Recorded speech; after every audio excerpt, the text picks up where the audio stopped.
So, hello again, and thank you for staying to the last session of this FRS conference.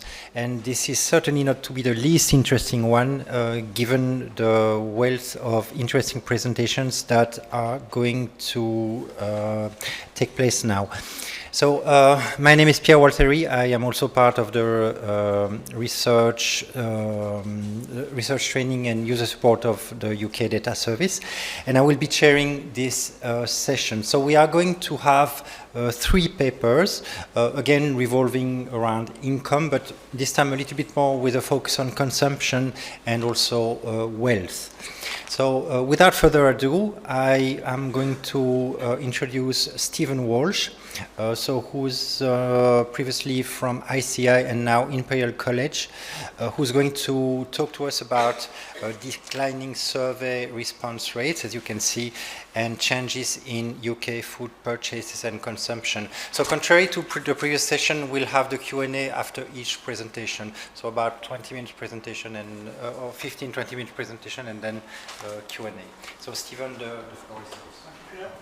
What I hope to show in this presentation is that at least one prominently reported change in diet in the UK based on surveys was an illusion based on changes in underreporting in that survey, and further that the changes in underreporting are very closely linked to the changes in survey response rate, which have been discussed a number of times today, and that the pattern linking them can be seen in pre-pandemic data, but then extrapolates to predict the behaviour after the pandemic with all the discontinuities that involved.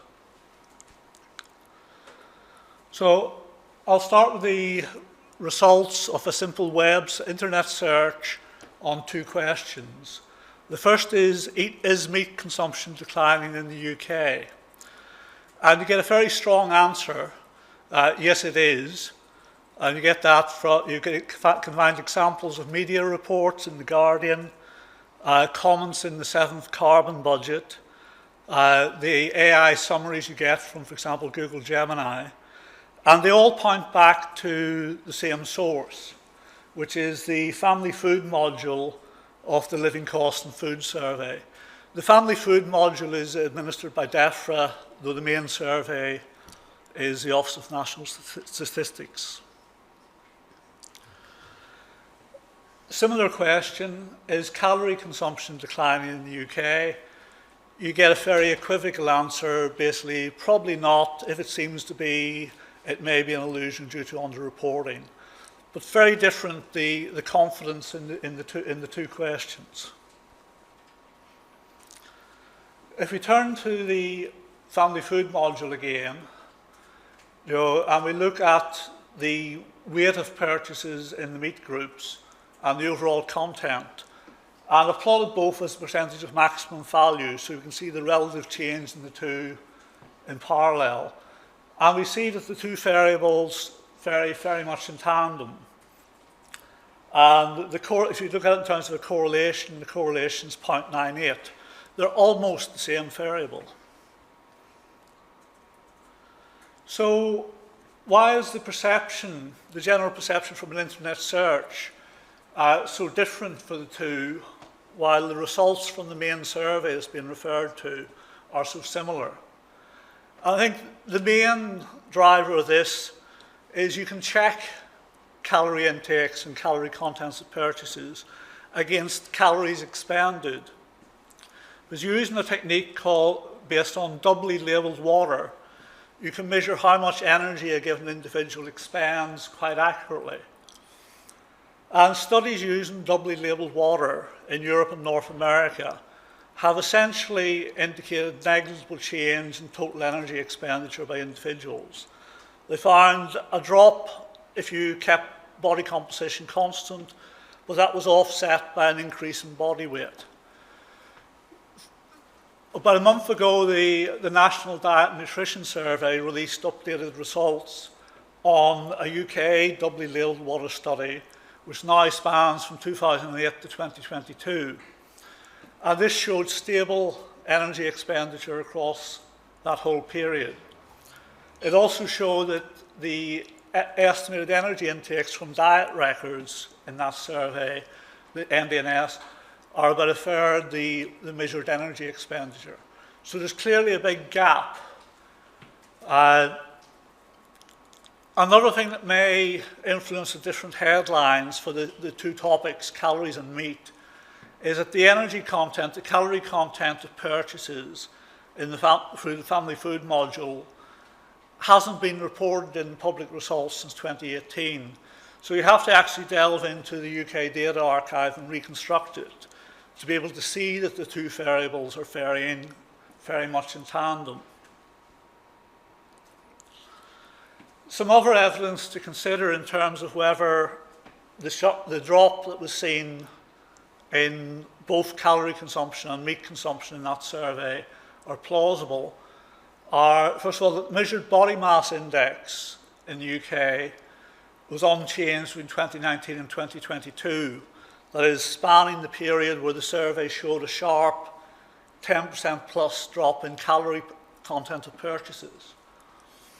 The Institute for Fiscal Studies also published an estimate of calorie content of purchases across this period, and that showed a sharp increase during the actual pandemic financial year. So from March 2020, there was a surge. January 2021, there was another surge. But by the time you get to the next financial year, things were essentially back to normal. You also have various supply chain estimates of UK meat consumption from the OECD and from DEFRA, and they show a very different pattern of variation. So you have the two supply chain estimates at the top varying very close, very consistently with each other, and basically showing that we're now currently back at about the peak that was previously observed in about 2005. Whereas the Living Costs and Food Survey, the family food module, shows a more or less steady decline, a bit of a plateau, and then a sharp drop. And the 2 years post-pandemic, very much down on previous values. So if we look at this a bit more closely, I think we get two smoking guns for this apparent meat reduction from the family food module. One is in terms of how the meat content of purchases relates to the calorie content of purchases. And we see a very good, very strong correlation, as mentioned before. The orange line is based on taking the pre-pandemic data and doing a regression on that.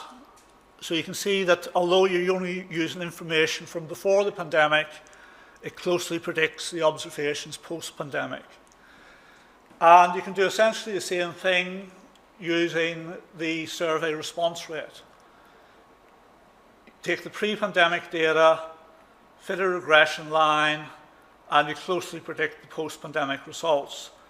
The actual pandemic year, from this perspective, stands out as an outlier, but that was an outlier in so many ways, including the documented surge in purchases and stock building in response to risk. So, taking another approach, we can consider both the survey response rate and the survey time as two competing predictors for the variation in meat group consumption. And up to the pandemic, the two variables are each individually very good predictors of the change in meat group consumption. But if you put both in a model at the same time dominates and response rate isn't significant. If you take the full data set, then it's neck and neck. You can't really distinguish between the two. But if you remove the pandemic year, which as I said is a clear outlier, then response rate dominates and time ceases to be statistically significant. To turn to a second source of information on the same topics, meat consumption and calorie consumption, we look at the National Diet and Nutrition Survey, which updated as I mentioned, about a month ago in the UK Data Archive, which is very fortunate for this talk. And that shows about a 10% drop in calorie consumption from 2008 to 2023, and an 18% drop in meat consumption. If we take the same approach of looking at the variables of interest, response rate, year of survey, meat intake and calorie intake, there's mutual coefficients, correlation coefficients between 0.84 and 0.98. If we look at calorie intake as the predicted variable, then response rate dominates year of survey as a predictor. So the change is better predicted by the changes in survey response rate than it is by time. For meat intake, year of survey dominates either response rate or calorie intake, and year just about retains statistical significance in the joint models.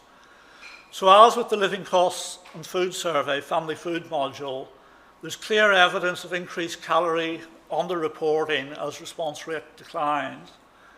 But unlike the living costs and food survey, for NDNS, this doesn't seem to account entirely for the apparent decline in meat intakes. If you look at meat per calorie, you do still see a significant change in that survey. This graph, I think, really pulls together the message about the underreporting. The top line shows estimates of energy expenditure, and it's essentially flat. This spans from about 2008 to about 2022. The P on the lines indicates roughly the point at which the pandemic occurred, and you get this very clear separation in response rates before and after pandemic. But if we turn to the energy content of purchases from the family food module, then we can, as with meat consumption, we can take a model based on the pre-pandemic data and fit a regression line, and that regression line very closely predicts the post-pandemic observations, apart again from the outlier pandemic year. If we take the NDNS data, the same applies. Again, a clean separation of response rates before and after the pandemic, and the regression line based just on the pre-pandemic data very well predicts what happens after the pandemic despite all the changes.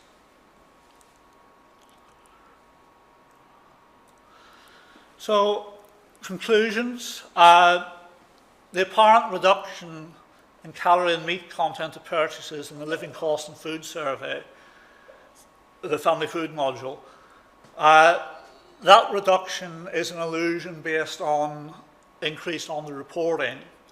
And that underreporting, there's good evidence as the consequence of the declining survey response rate, at least very closely connected with that. And this survey is therefore unreliable as a measure of trends in expenditure on food.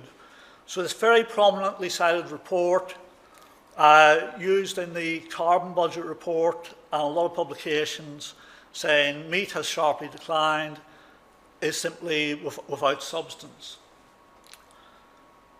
In terms of general recommendations based on this, I would say that the calorie content of food intake and purchases should always be reported in any study trying to monitor it, because it provides a very strong indicator of underreporting, a very transparent indicator.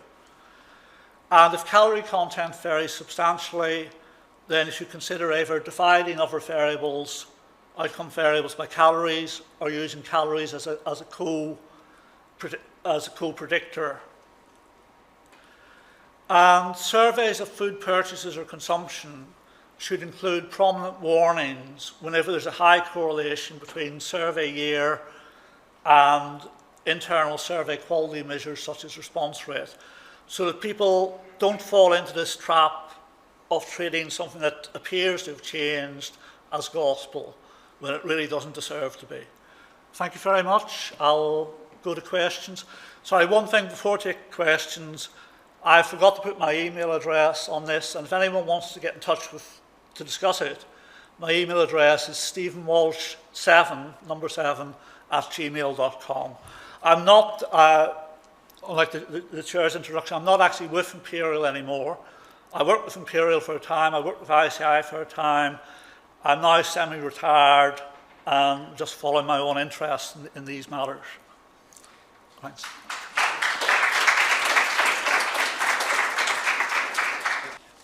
So it's now my pleasure to introduce Paul Fisher. We are, I think, still going to talk about consumption, but maybe from a more stylized or modelized perspective. Paul, the floor. Thanks. Okay. Thanks. So this is joint work with Tom Crosley, who's at Michigan, Peter Levin, who's at the IFS, and Hamish Lowe, who's at Oxford. And I kind of now realise there's a bit of a theme today, which is response rates, but I don't realise I don't report any response rates in this presentation, so you'll have to forgive me. So I'm going to talk about eliciting MPCs in surveys, and for the non-economists in the room, MPCs is just a marginal propensity to consume. And what that really means is if somebody receives, say, a transfer from the government or some lottery winnings, we're kind of interested in how much of that they're going to spend. Okay, so if the MPC was 0.2, that would mean for every pound they got in these winnings, say, they'd spend 20% of it. They'd spend 20 pence. So why are we kind of interested in these in the marginal propensity to consume? Well, one key reason is that governments sometimes use stimulus payments in times of crisis. So, say during a recession, during the COVID-19 pandemic, like many governments did stimulus payments where they want to try and stimulate demand in the economy to try and get things moving. And knowing how much of these stimulus payments people spend is obviously important to kind of understand how effective that they're going to be. So that's the first 2 points there. A kind of another motivation is that they can help us to understand insurance against shocks, okay, against income shocks that households have, and the identification of households in financially tight circumstances. So if a household has a high MPC, it might indicate that it's very reliant on current income, okay, and if they're reliant on current income, then they might be kind of vulnerable to shocks.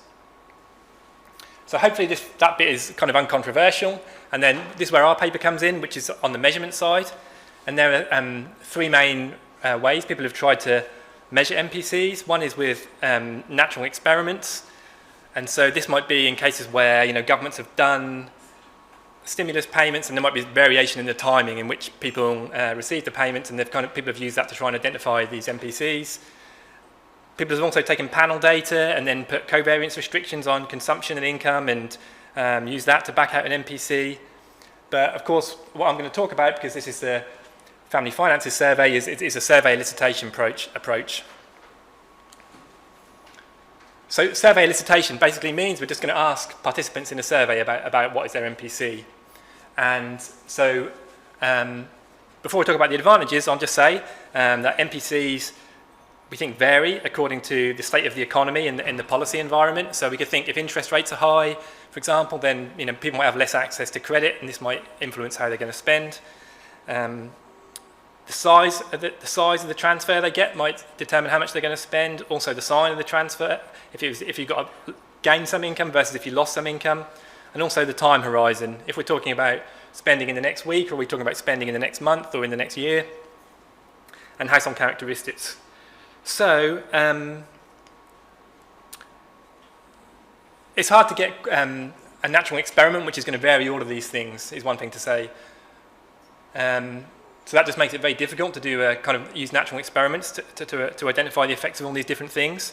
So one advantage of the survey, and also in terms of non-natural experiments, so if you wanted to actually pay people, that's obviously very expensive. If you want to start doing trials where you're sending out money everywhere, left, right and centre, that's a kind of non-starter sometimes. So this is an advantage of surveys. We don't have to pay anyone the money, we can just kind of ask them what they would do. Another advantage of that is that each individual person in the survey we're going to get an MPC for each individual person, so we can get the full distribution of MPCs. If you use something like a natural experiment, you're just going to get an average effect in the economy. Okay, so we're going to get the full distribution. And finally, just note that there are many surveys which actually have fielded questions about MPCs, including in the UK. The Bank of England is has some survey asking about this. So what's the puzzle? The puzzle is that you get enormous differences in these MPCs in different studies. So in the Pistafari example there is 0.48, and in the Fuster et al. Is only 0.08. So 0.48 would be like, people are getting the lottery winnings and they're just running out and spending it, and everyone is like that. And then the 0.08 would be more like people are just hoarding it, keeping the money and hoarding it. Okay, so these are obviously huge differences, and we want to try and understand what is the source of those differences. So that's the kind of aim of this paper. So I'll show you a question here. This is from one of the European Central Bank survey. So imagine you unexpectedly receive from a lottery, money from a lottery equal to the amount of income your household receives in a month. What percent would you spend over the next 12 months on goods and services, as opposed to any amount you would save for later or use to repay loans? Okay, so we call this the direct question, because we kind of ask people directly, you've got this money, how much of it are you going to spend? And so when people have done that, they kind of get a mean MPC of something like 0.47. And they kind of range, they're in this region, but they tend to be about 0.47. Also, there's the Pistafari paper, which uses the shoe question, which is a very similar question, and they get similar numbers to this. Okay, so this type of question, you tend to get this kind of number. So now consider this alternative question. Now consider a hypothetical situation where you unexpectedly receive a one-time payment of $500 today. We'd like to know whether this extra income would cause you to change your spending behaviour in any way over the next 3 months. Please select only one. And then they can say, they'd spend the money, the spending would stay the same, or the spending would go down. If they say the spending goes up, then they get another question which asks by how much. Okay? So we call this one the filtered question, because there's kind of two parts to it. We first asked them, how would they change? Would their spending go up or down? So we call that the filtered version. We actually fielded something like this in the pandemic, this kind of question in Understanding Society, and the MPCs we got there was 0.11, so much lower. We got a much lower MPC with this.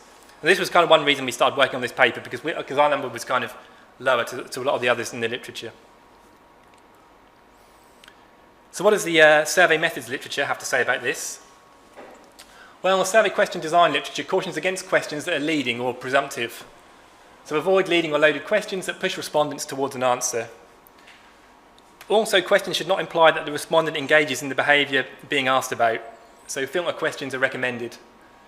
So we think that the direct question, the one I showed you first, kind of violates these principles, because the presumption of the question is that people are going to spend it. So it asks how much of it are you going to spend. So there's a kind of presumption that they're going to spend it.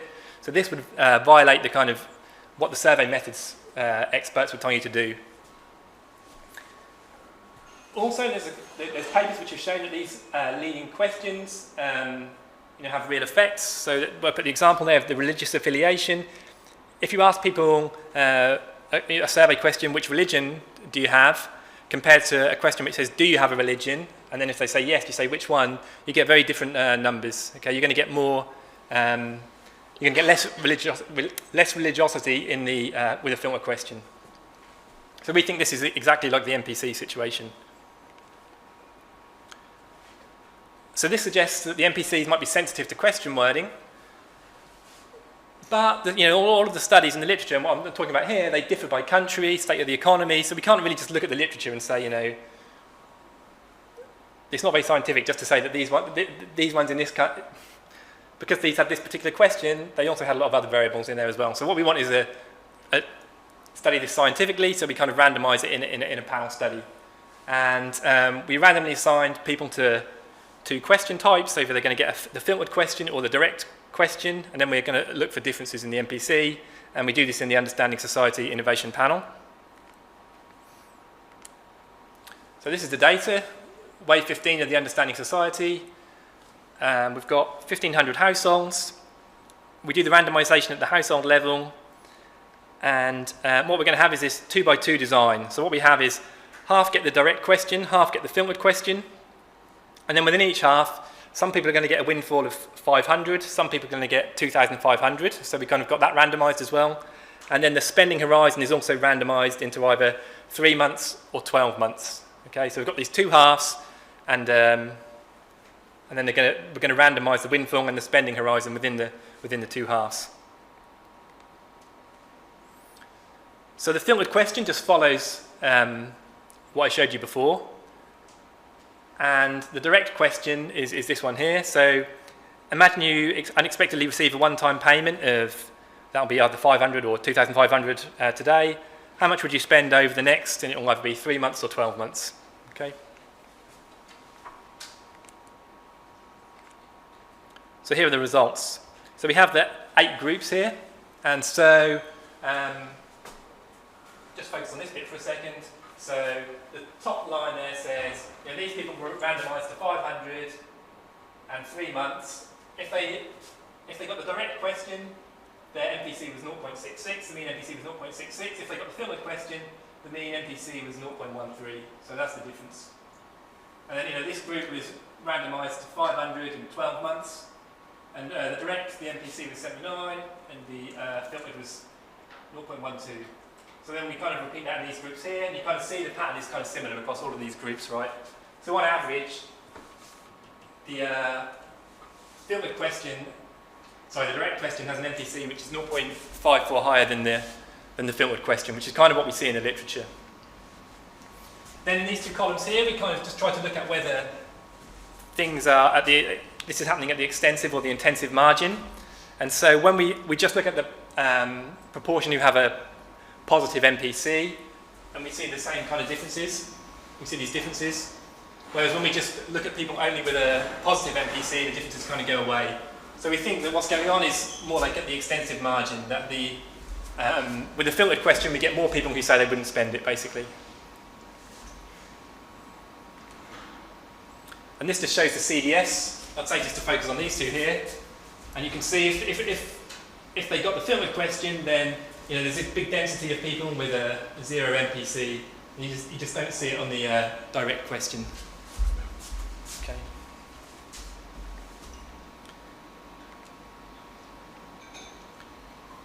We also look at these interaction effects. So the size, so you can think of the size as having the 2,500 above the 500. So this tells us if you've got a 2,500 instead of 500, and you've got the direct question, your MPC would be 0.13 lower. But if you've got the filtered question, there's no difference. So somebody got the filtered question, doesn't respond to size. And similarly for the spending horizon, if you've got the long spending horizon instead of the short one, and you've got the direct question, your MPC would be 0.15 higher. But for the filtered question, we see no difference according to the spending horizon. Okay. So the direct question is responding to these covariates, but the filtered one is not. I think I won't say... Well, I can just tell you what this says. This kind of repeats things for the extensive and intensive margin of thing, and we see the same kind of pattern. That is, we think this is at the extensive margin.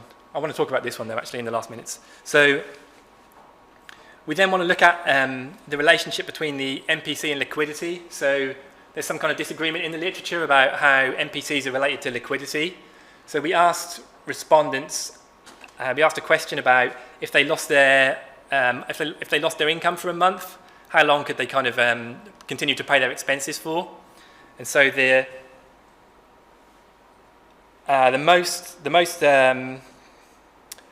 liquid could survive for 6 months, and the least liquid could only survive up to 3 months. Okay, so it's getting they've got less liquidity this way, and as you can see, direct question, the MPC goes up with the liquidity, but for the filter question, the pattern is not really there.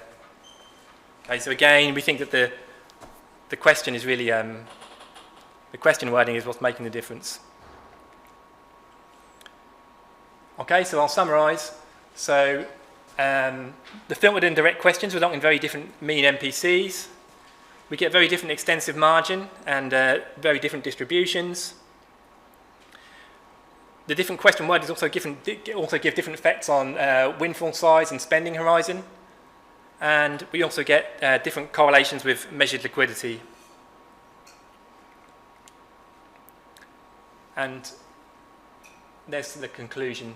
I think I can take questions, so I won't say that. I mean, that's the conclusion there. I can say we favour the filtered questions for the kind of reason the reason that I said about the survey methods literature. Yeah. Thank you for your presentation. Thanks.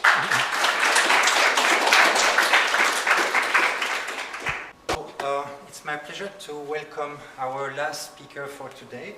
So Ricky Kanabar, who's from University of Bath, if I'm correct, and who's going to talk about assortative mating and wealth inequality, a really, really interesting paper. The floor is yours. Thank you. It's interesting now, you might be depressed at the end of this talk, but that's fine. But let's see how it goes. Thank you very much, everybody, and thanks for sticking around for the final presentation. Hopefully I won't depress you or leave you, leaving the room pissed off. I will try my best. So, this is using the Wealth and Assets survey, which I don't need to introduce to any of you here. I think what I really want for you to think about is intergenerational transfers on the one hand, and wealth inequality both within and across generations. I suppose that's the two key things, at least I was thinking about when I wrote this paper. And there's two particular cohorts I'm interested in. The first is boomers, because we hear lots of things about sort of the great wealth transfer, which is taking place now and in the next decade or so or two, and how we think about sort of intergenerational transfers in that context. And then the receivers of those transfers, which will be Gen X, essentially. In this paper, I use people born in between 47 and 53. On average, if you look at the average age of first birth, the people in that cohort was about 26, 27. Well, the point is, the age that they have their first child is about 1973 to 79, so that's my Gen X here. So just thinking about that in the background, okay? Out of interest, okay, one question. I've never asked this before, and I'm very tight for time, but can you raise your hands if you have a similar level of education to your partner or spouse? Say if you're degree educated, you have a very similar... Oh my, okay, I suppose this is a very selected sample, but this is almost all of you raised your hands. I guess it's definitely selected, but that's not the point. Okay, hold that thought in your mind. All right, so there's a background here, and I have to be quick because I will not finish this presentation otherwise, but I'll try and keep you entertained. Partnership choice is really interesting when we think about sort of the life cycle accumulation of resources, i.e. wealth and income. So there's lots of literature out there, Claudia Goldin and her co-authors have done about dual earner households, okay, and that matters when we think about income inequality, say in the States. So the rise of dual earner households in the States has sort of driven income inequality, household earnings inequality. So there's that on the one hand. How much does partnership choice matter when we think about how much resources individuals accumulate over time? Then there's this other interest which is about sort of these boomer cohorts basically have vast amounts of wealth, more than their predecessors, and we've seen this kind of cohort different changes in wealth accumulation, typically sort of the typical things in the context of home ownership, okay, if we think about the UK. And it's highly stratified by education level, and I've done work on that, and so have others. But there's not much work out there there is work on the role of educational attainment in terms of sorting and who you partner with, but there's not very much in terms of when we're looking at intra, i.e. within, and across generational perspectives, okay? So we're thinking about how assortative mating on the one hand, who you partner with, matters when we think about rising wealth inequality, okay? So I'm kind of bashing these two literatures together a little bit and trying to tell something which is a sort of a semi-coherent, interesting story. There's lots of policy interest in this. If I can't get to the end of this talk, I'm half tempted to skip this. Let's skip it because I'll waste 5 minutes, and then let's try and get through it. Right, I'm going to skip this as well because this is the Wealth and Asset Survey, which all of you know. Key thing to note is we use our parents are born in 47 to 53, and their offspring are born in 73, 79. They're pseudo-offspring. We don't have the sample size to link parents and offspring, okay, in these samples. So I basically create these sort of what we can think of as representative groups, okay, so the parents on the one hand and their offspring. And I'm interested in basically the wealth accumulation of the parents and what that might imply for the offspring. This is a completely descriptive paper, okay, so this is very different to what I usually do, but I think it tells an interesting story. There is a model here, but I don't really delve into the model. I won't do it today because it's just boring, and B, because we don't have time. Okay, right, okay, so there is a theoretical frame which I follow, which is developed by Chiapori and his co-authors, and basically, in a nutshell, what does it do? It says basically people sort with their partners based on their education. And there's reasons for that. There's lots of literature which shows there's complementarity in parenting styles, for example. You can think of yourselves and your partners. You may have similarities along certain dimensions. Education is the key driver here. After that, so condition on that, things like love, age, marriage, background matter. Now, I have the emotional capacity of a donkey, but even I know that's naive, but it's very, very helpful for understanding sorting processes. Jonathan's laughing his head off because I continually amuse him every talk I give. But it's a gross oversimplification, but it's helpful for understanding partnership choices when we think about or look at observed patterns, okay, amongst individuals, and that's what we'll do with WAS, okay? And it's really helpful because I can also think about basically that match taking place. For those of you who are familiar, who are essentially economists, the matching literature, it's really, really complicated, and actually developing matching models, it gets really quite tedious. This is handy because I can just look at observed outcomes in the data. Right, I'm piling through this as best as I can. I could spend the rest of this conversation talk about the limitations of this model. There are many. I'm going to abstract from it now because I want to get through to sort of the meat. Okay, and we can come back to this later on. But just note, we can't look at things like changes over time. Well, we can, but not with the data we've got. And we have the outside option of remaining single. But we don't need to worry about this outside option right now. Let's just kind of park that. I'm interested in couples who are formed. Okay. I'm not going to spend long on this. All I want you to think about is sort of two scenarios. Okay. So imagine I open the data set and I look at people who have the same level of education. I can do that. I can just look at I can look at each individual and their spouse and who has the same level of education. Let's just call that X. That's just a proportion of men and women with high levels of education. High is just a degree, medium is something between, and low is having no education, okay? And same for women. So I can just look at those proportions. I'm really interested in the diagonal, okay? People have the same levels, okay? Then I've got another scenario, which is what we call random matching, okay? So in random matching, I just take the proportion of men who have high education and the proportion of women, and I multiply those two together, and I get that's what would happen if I just randomly matched everyone. If I just threw everyone into a bucket, mixed you all around, dumped you on the floor, we'd get some sort of random matching, okay? I'm interested in comparing essentially what this observed distribution looks like in the data versus what would happen in a random matching. Because I'm interested in essentially assortative mating. I'm interested in how do we think about mating patterns, and then on the one hand, and then on the flip side, what does that mean for wealth accumulation? Okay, so that's the two kind of things I want you to keep in mind and think about the transfer. So basically, positive sorting happens if X is greater than R multiplied by Z. That's just that is greater than that, and you can do that for every equivalent cell. Everyone following me? Very good. Good. If I take WAS and I do that exercise for the parents, or our boomers, this is what I see. This is just a distribution. I see that among high educated, under random matching, I get see about 4%, I get 11. Medium, 37, I get 42. And low educated, 4 versus 8. Okay, so that's just telling me, if I want to statistically compare these distributions, I'm just do a chi-squared, and they are, lo and behold, not surprised, significantly different from one another. Okay, so I'm not saying anything about the level of assortative mating or changes over time. I'm just saying these two distributions are clearly different. Okay, that's all this is. That's the whole part of this exercise. So all this is just to say there are clear differences. Okay, by what we'd expect versus random matching. And now I want you to think about the flip side, which is now the wealth. Okay, I'm going fast on purpose because I'm short with time.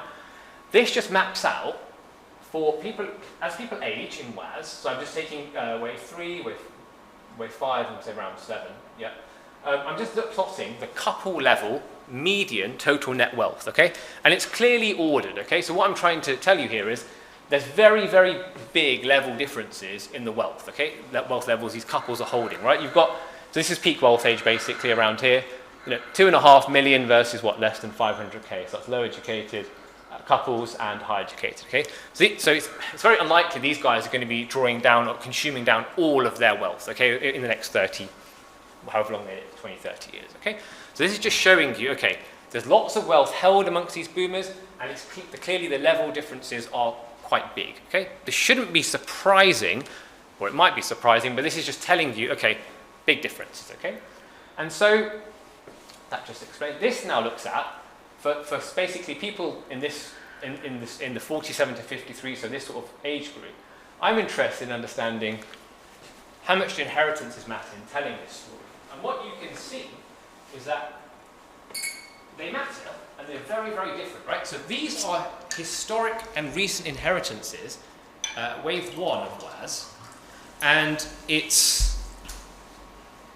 Test fizzy water. This tells you there's significant, well, not significant, I haven't done it statistically, but there's clear differences, right? So this is saying historical inheritances, about a third of higher educated couples have received them, and of those received more than 5 years ago, about 64k. Compare that to low educated, less than 10%, and to 2000. If we look at also more recent ones, and then total across the historic and recent, in the instances of wave 1, 79k versus for high educated couples, and low educated couples, 2000. It's about 28 times greater, and clearly much more likely to receive versus not receive. If I just compare that to earnings, because we want to have an earnings measure on the other side, just to see how this compares, it's actually similar to about a year of earnings for these couples. So this just gives you an idea of actually, there's clear differences. And remember, these are receipts for people who are boomers. These are their parents were born in essentially the 20s, 30s, okay? So this is how much they've received. Now, what I'm interested in is mapping out how these numbers compare to how much the boomers themselves are going to transfer, and we'll come on to that very shortly. Very, very shortly, if I'm going to get kicked out. Clear differences by education, and we can, in both whether they receive, whether they don't, and how much they receive. Okay. What I was want you to kind of just take a very quick glance at is boomer couples. The nice thing is we have 5 minutes. I'm going to overrun, and you're going to hate me. I'm really sorry. But listen anyway, because it's interesting. Couples, boomer couples, I just want you to note the difference in their parents' characteristics. Now, we're not seeing much education, clear differences, but these are not very high levels, but it's housing. So these people are born in 1947 to 53. Their parents, so these are high educated boomers, a very selected group, no question. The 75-75% of each partner in the couple reports their parents owned a house, versus a medium to low educated boomer, way, way lower. If you look at the census in 41, it was about 41% actually who owned their own home. So basically, boomers who are high educated came from essentially owner-occupied households. These low educated couples who have joined, which we know is non-random, are much lower. And this all, of course, plays out into when we're thinking about intergenerational transfers. This maps out as we basically match ages as we progress across the sample. So these aren't the same couples, but they are to some extent, because I'm basically matching as close as I can the age and the waves. And all this tells you is what I showed you earlier about people from high educated couples receiving more. Yes, that's what happens as they age. And how much do they receive? Well, about 40k. This is not the same couple receiving 40k at 60, 64, then another 40k. This is different couples, but the trend is clear. That's the whole point. These couples are receiving they're more likely to receive, and they're more likely to receive larger amounts. Okay. Attitudes. You're going to really not like me. This just asks, okay, clearly, very big differences in the level of wealth boomers have accumulated and how much they receive from their parents. This is a question asked at, which wave? Wave 1, there we are. And it says, asks about inheritance attitudes. And this just basically tells you, and I basically just code that into 01, run a probate or something, which basically asks about what is correlated with whether you think inheritances are important. Now, of course, that's highly endogenous, right? This is just some descriptors. But this is saying these boomers, people who are renting are much less likely to report inheritance being important. But also conditional on that, it's very strongly correlated with their own amount of inheritance they've received. Again, not unsurprising, but it's just quite interesting to note, okay, what goes into these attitudes, okay? So, high educated boomers hold more, they are more likely to report thinking inheritance is important. What do they actually send? What do they intend to send across? Property and cash, because we have this data at around 7. 94% intend to pass on property wealth. 62% of the low-educated boomer counterparts do the same. Okay, so we're now trying to understand what portfolio composition or types of assets are being transferred. 2% of high-educated boomer couples say they're not going to transfer anything. 22% of low-educated couples do. So this is just telling you about differences in attitudes and the types of wealth. Conditional on that, we also have data around 7 that says, how much are you going to transfer? This excludes pension wealth, in theory, if the individual understood the question, because it's part of their estate. Mean and median. So clearly, lots of heterogeneity or variation within highly educated, within the same couple type, because we see large differences in these two amounts. But the point is very clear. There's a clear trend that more highly educated couples, of course, are more likely to transfer more, but these are just giving you the differences in level terms, mean and median. You can just focus on one sort of partner in the couple because there's high consistency within the couples, okay? But clearly, even at the median,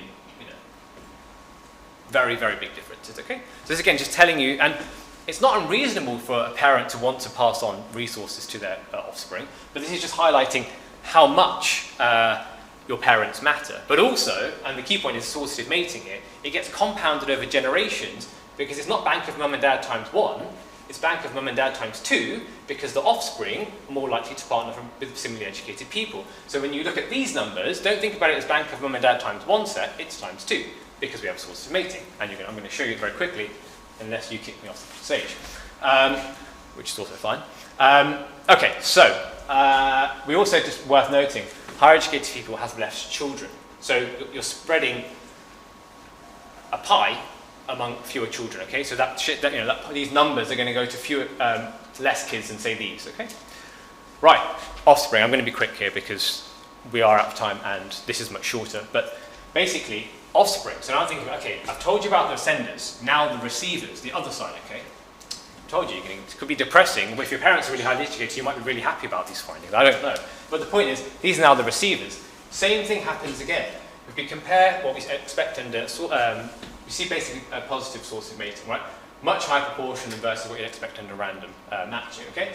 For the high educated, these people were in the 70s. So remember, this is still a selected group, but there's been a big expansion of higher education in the 60s in the UK, okay? So selected, but maybe not to the same extent as their parents.